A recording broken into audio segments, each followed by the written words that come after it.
Hey YouTube, this is DK James 5, and today I'm going to be talking about the joys and frustrations of natural hair, and this is part 3.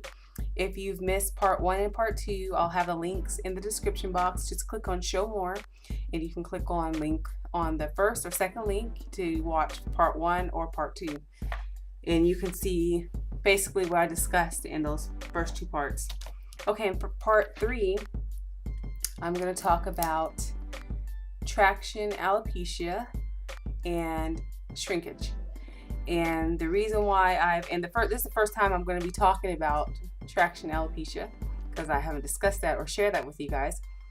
And also so I guess we'll go ahead and start with that. When I was a teenager, I used to get my hair crocheted. Like, I used to wear the crochet braids, and I remember the lady who used to do our hair, and I remember how, because first you need to cornrow your hair first, and I remember it was so tight, and then of course the crochets are put in there, and I'd have a headache for the first probably couple of days. My head would just be hurting because of that, but to me that was normal. That's just supposed to hurt like that. It's supposed to be tight, and I was so used to that. And I kept the crochet braids in for long periods of time. So I did notice along the sides where it was thin hair there, like really where no hair would grow. And it was like that when I was like 16, 17. And I probably really noticed it when I was 19. And I noticed that there. And I just thought, well, I guess it's just how my hair is. I didn't know until later on. Like, as I learned more, I started my healthy hair journey in 2008. So you have to understand, all those years before that, I had no idea that it wasn't, I had no idea about your braids being braided too tight, how that can cause alopecia, cause hair not to regrow back. Also, there was a period of time where I acted like I just completely ignored my hair. Meaning I would wear drawstring ponytails and just act like that was my hair, and I just neglected my hair underneath. I'd have my hair pulled back. So as a result of that, hair right here, hold on. It's like everything's kind of like reversed, so that's why it's kind of difficult for me to do. But anyways, here, my hair right here doesn't grow right here, and that's from pulling it back. But right here, if you can see that right there, the hair does not grow there. So that's why a lot of the times when I do my styles or I wear a puff, you don't see me I would so enjoy just pulling my hair back in a puff and just wearing it like that, but I can't, because I do not want that part showing right there. So I always have to have some kind of bang. So either if it means it kind of being like kind of pinned down like that and then back in a puff, I'll do that way, but you will never see my hair just pulled back.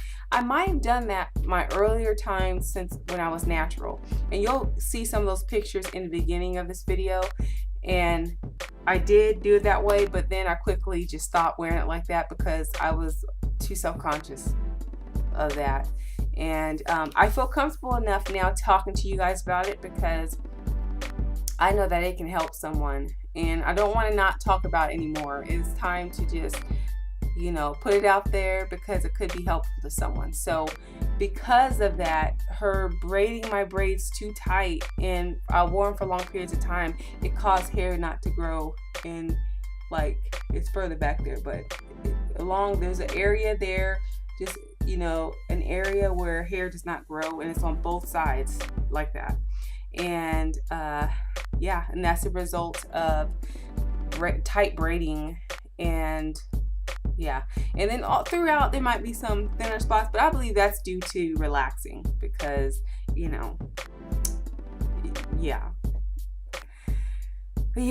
so I've had to deal with that. So of course, going natural, I wasn't thinking about that. And I remember when I did do the big chop and I noticed, oh my goodness, like you can see that, and I try to cover up as much as I can, like you try to brush my hair to make it blend in so you couldn't see.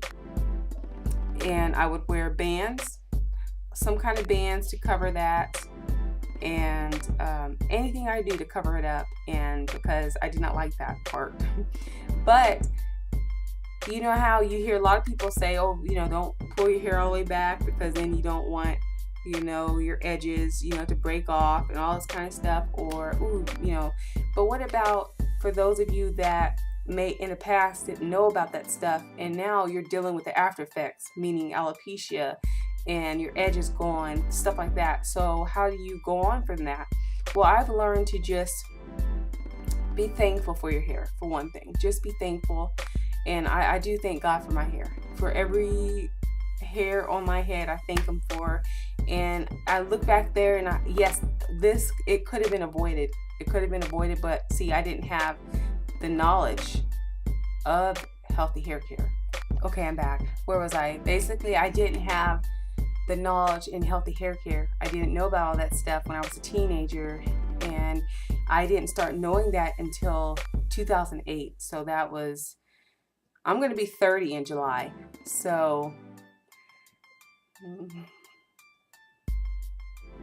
about when I was 27 years old when I started learning about that. So you gotta understand, I was like 16, I think 15 and 16 when I started getting crochet braids, and that was in there, and that already did the damage. I remember because when I was 19, that's when I noticed on the sides, but I ignored it. I just kind of just covered it with my hair and just, but now I recognize what it is, of course, because of, you know, and for those of you that, you know, now if you're just, let's say you're just now, I would say be quick to, for those of you to prevent that, don't do tight braiding and, you know, and then keep it in for long periods of time, or don't do tight, you know, where you're pulling back your, you know, styles where you're pulling it back so tight. Try to avoid those things. I hope this can help you all who have not experienced that, never have to experience that, because I don't wish this on anyone, like for anyone to have to deal with this. But for those of us who have dealt with it, there is a way to just say, you know what, okay, that happened. A tip that I can give to you is just be focused on the hair that you do have and take really good care of it. Be gentle with your hair. Still do your daily scalp massages, because I must say too, when I was a teenager, my scalp was really, really bad. Meaning I had severe dry scalp where it was white. I'm just saying that kind, you know, I remember, because I remember Mama had to get that Blue Star ointment and all that kind of stuff, but we didn't have knowledge in healthy hair care. You know, I didn't know that I could use some butters, like some just regular unrefined shea butter would have been really good for my scalp, you know.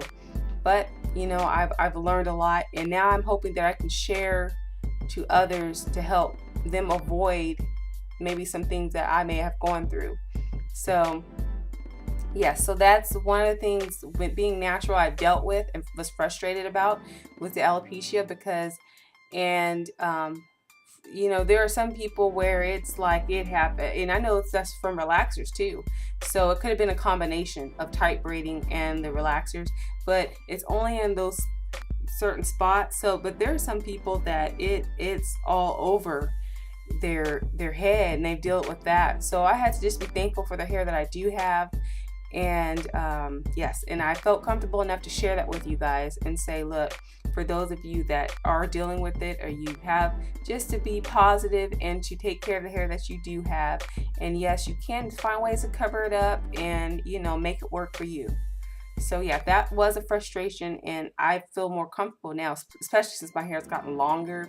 You know, I can do my hair in certain styles, cover it up, but there are styles I can't wear my hair in because of that. So like I see these cute styles where you braid it like on the side. I can't do that. I can't do stuff like that, because then it wouldn't look right, and it's just, you'll see that, and I don't like that at all. And plus, that's why you don't see me wear a lot of 2-strand twists. Yes, I did wear that earlier on, but I didn't keep them in long. Or if I did wear the mini twist, I always had to twist it a certain way so this wouldn't show. It's just a lot that I have to deal with sometimes with. So that's why lately you have not seen me wear 2-strand twists and things like that. I usually just wear updo And not to say I won't ever wear 2-strand twists, but it'll just probably be for the evening to wear twists out the next day.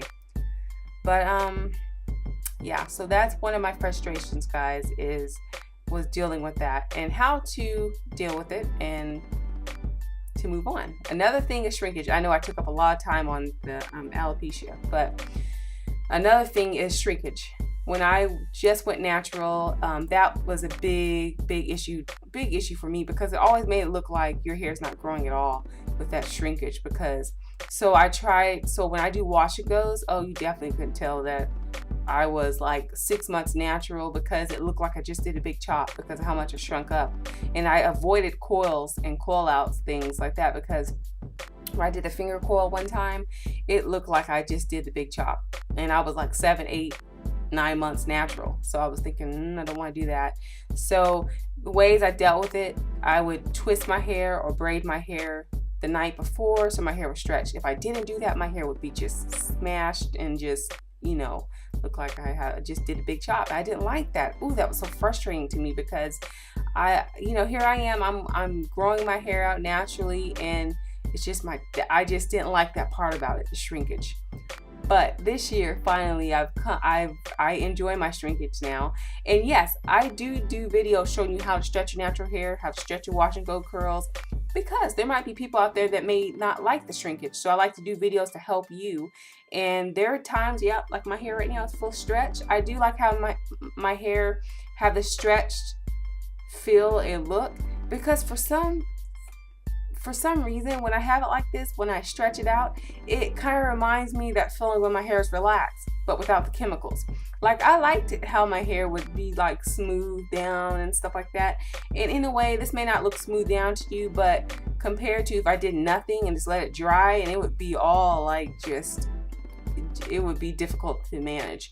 But sometimes I like doing it just stretched out because it's fluffy and things like that. So I've learned to find ways. As you guys know, I have my new stretching techniques by using my banding method and to stretch my hair. Now I don't mind it. Even if you saw my recent video, my wash, shake and go, I didn't stretch that at all. I just shook and went, and my hair, I loved it. You know, my hair is at a length now though where I'm comfortable. Before, when I was in the first year of being natural, I didn't like it at all. It was very frustrating. And I know a lot of you can agree with me, especially when you get like 80% shrinkage, and that can be, you know. And I remember I would wear crochet braids and anything like kinky twists to keep my mind off of that, because, and then when I take the braids out, my hair would have grown, it grew some more, things like that. So yeah. And yeah, so those are a couple of things that I wanted to talk about. It wasn't really much about shrinkage, but I just know that it really was a big issue, and I really did not like the shrinkage, but I don't mind it now. So I will have if you look on my channel, you will see I will have a series called How I Stretch My Natural Hair series, and under that you can click on and watch the different videos where I show you different techniques I use to stretch my natural hair. So yes. So if you get like 80% shrinkage, I hope you can watch my videos and find some techniques to stretch it out to where you want it to be, especially if you don't want to use heat. Like me, I'm gonna be honest, I don't even think I'm going to use heat anymore. Only heat I'll use is to sit under dryer heat. I won't even blow dry my hair anymore, because for myself, I found I don't need it. I'm not saying that like to anyone, I'm not trying to say it's bad, and you use it to your own discretion. You know, use the heat, flat iron. That's because you ladies, I watch you guys flat iron and, you know, blow dry and flat iron your hair. It looks so beautiful, but it's all up to the person. Me personally, I don't believe I'll be using heat anymore. I'm just going to use my stretching techniques, and if I'll do a roller set, that's what I'm actually going to try this evening. Put my hair in rollers while it's stretched and see how it turns out tomorrow. So I'll probably do a video on that. But I hope this helps someone out there. And remember, you can move on from, if you've experienced some form of alopecia, you know, just know that there's others out there that may have gone through it, that I'm here to support you and encourage and motivate you. And yes, and also about shrinkage. I know a lot of us deal with shrinkage, especially if you have curly hair. So I believe that's it. I'm looking at the time. I apologize for it being this long, but thank you guys so much for watching. And remember, if you have any requests of what to do for part 4, just submit it in the comment box. Okay? Have a blessed day, and remember to love the hair and body God gave you. Bye.